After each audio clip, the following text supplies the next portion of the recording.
Hey guys, happy winter. Today I wanted to show you, in our opinion, what we think is the best lavender to grow in the South. So we live in Greenville, South Carolina, zone 8B. We are extremely hot in the summer, extremely humid. It doesn't cool down at night. So I wanted to show you guys what we found to be the best lavender in our opinion. Let me show you guys. Look at this cute little bush. It's like the cutest evergreen little bush. This is called Phenomenal Lavender. It was recommended to us from some of our growing colleagues and friends. And you guys, the name is perfect. It is phenomenal. I love it so, so much. Look at this. So I just want to show you in comparison a very, very exaggerated version of what lavender usually does. In the South. It kind of looks dead, but this is a different type of lavender. We have tried so many different kinds, and like I said, this is exaggerated, but usually it dries down here and it gets all this dry stuff, and then it'll have green on the top, and it just doesn't do well. It always dries out. It always dies out in the middle areas. It's just been frustrating because we love lavender. I want to do lavender for cutting. I want to do lavender for hedges and bushes and all that kind of stuff and make really beautiful landscape. So this is just, I don't know, I just feel like I'm in shock because we planted this in late spring, early summer, and it looks like, you can see all the like dead zinnias behind it that I have to pull out. Here's some beautiful, what are these? Italian ice roses that are growing. But you can just see everything is kind of dying out. And look at this. It's like the perfect silvery green foliage mound. It's just amazing. So we do not have this area on drip. It needs to get put on drip yet. I have not done any special treatment to this. It gets water when I watered the beds a little bit, but not hardly that much. And I just can't believe it because it looks like you would think it would dry out in the middle like usually they do. And look at that. Oh, it's just so healthy. I just love it. And if you guys could smell this. Holy man, it smells so good. I just love it. So they actually get really big. I kind of wish it would stay like this and have like different size versions. So we might be on the lookout to get something comparable or the same line if they have different sizes. To my knowledge, it's just this one. But it would be fun to have just cute little mounds like this. It's just so pretty, but I'll give you the stats in just a second. But yeah, I'm just amazed. Like I said, it looks like a fake plant to me. I didn't really do anything to it all summer, and it just took our heat. I just wanted to show you guys how healthy it looks. Look at that. To some of you who are in different parts of the country or the world that can grow lavender easily, this may not be a big deal to you. But to me, I just like, is this real? Oh, it's so pretty.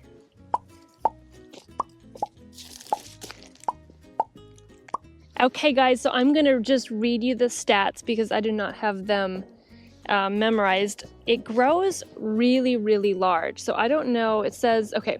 So it says it's hardy zone 4A to 9B. Its height is 2.5 to 3 feet. That seems small. Like, that would be fun if it stayed that small, but I feel like all the pictures and all the stuff that I've seen, it grows like 3 to 4 feet easily. It can grow really long with the large bloom spikes on it, so I'm not sure. Just, I guess, depends the area. Space 4 to 4.5 feet, so that's probably why.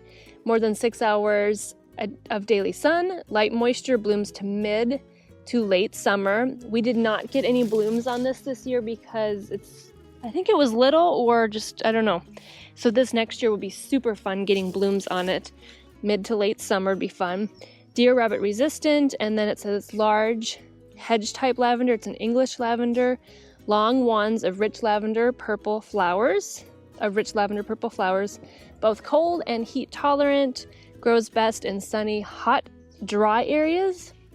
So it's not dry here, but it works. Performs well in poor, gravelly to sandy soil, just like most lavender. Shear back in early spring. Pair with tick seed, blanket flower, and Shasta daisy is like a grower's tip of what it performs well with. There's just fields and hedges of it where it just gets huge, full of just gorgeous purple blooms. So I'm like brainstorming in different areas. I might show you where I'm thinking of putting it. So again, a very exaggerated version, but this is usually what our lavender dries down to and just looks sad and sticky compared to that. Like, it's just unreal. So right now we have it in this side flower bed of our garden. This was gorgeous earlier this fall, summer growing season. We had double Zahara raspberry ripple zinnias in it, around it, and the colors together were just gorgeous. So we just kind of put it there as a specimen plant. If we swing around, forgive our weeds right here, they're relentless, but right here would be super, super fun to just do a huge hedge of it. So I'm kind of brainstorming through that because we do go in and out of this area a lot, from our rock to our grass area with the golf cart and walking and running and with bears. So I'm not sure if we would do that, but it would be fun either here or down by the fire pit area to create like a circular version of it, of a hedge, and just, oh, it'd be so pretty. I was also thinking, coming out of the garden, like a walkway on each side. I was thinking of either doing walker's low where it just kind of lays down, or that would be really pretty. And then let me walk you over by the side of the house.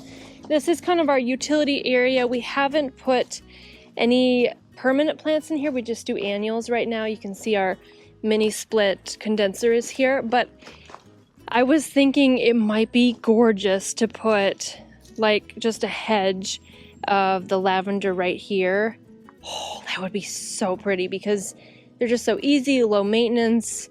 There's no drip here, but it just might make that beautiful evergreen look. So we'll see. Well, I hope this was so helpful to all of you who would like another type of lavender to add to your garden, or like I said, struggle with it just like we do in the south or in high heat, high humidity, and just want to grow beautiful lavender. I hope this was really helpful to you. And we are gonna try to get our hands on it for our nursery for Set Apart Farm and Gardens. I believe we are putting it on our shipping website, and we're going to try to get it locally, like big ones grown for you guys. So keep an eye out for that. Thank you guys so much. We'll see you in the next one. Bye.